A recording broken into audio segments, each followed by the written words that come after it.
Officers, sang-ayon po ako sa motion ni Senator Judge De La Rosa at Senator Judge Cayetano, basta't maliwanag na ititigil ang proseso hanggat di natutupad ang dalawang kondisyon na sinaad ng ating amendment. Ang sabi, accountability? Accountability ba talaga? May dalawang SKL ako dyan.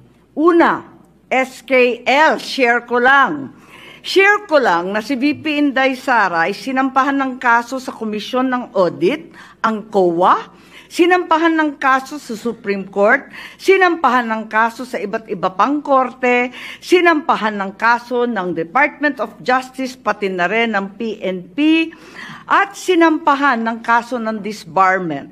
At kanina lamang, may panibagong isasampang 612 million na namang confidential fund ng OVP at ng Department of Education. Walang tigil na kaso. Kung accountability ang tunay na gusto ng mga birit ng birit, bakit hindi paghusayan ng mga kaso para panagutin si VP Inday sa mga yan? May multa yan, may kulong, if ever mapatunayan. Aba, damang-dama ang accountability kapag ganyan.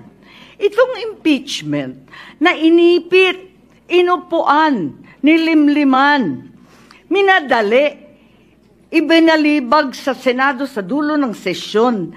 Ito ay ang pinakamaliit na iskinita ng accountability na yan. Itong ipinipilit na impeachment, aminin man nila o hindi, ay para lamang manira ng imahen ng isang publiko at walang uuwian, kundi pag-disqualify kay VP Inday Sara para sa eleksyon ng 2028. Yun lamang ito. Pinahihirapan pa natin ang ating mga sarili.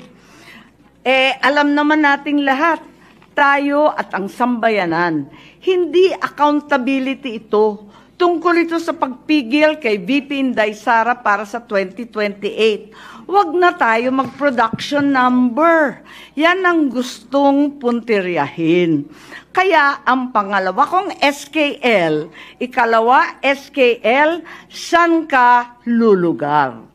Kapag umuo ka sa pagpatuloy ng impeachment, magpadala ka sa mga ambisyoso ng 2028.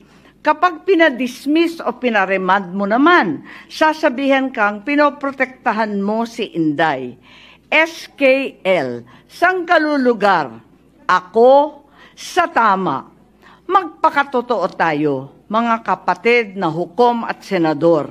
Malayo pa ang 2028. Maraming gutom at naghihintay ng serbisyo mula sa Senado.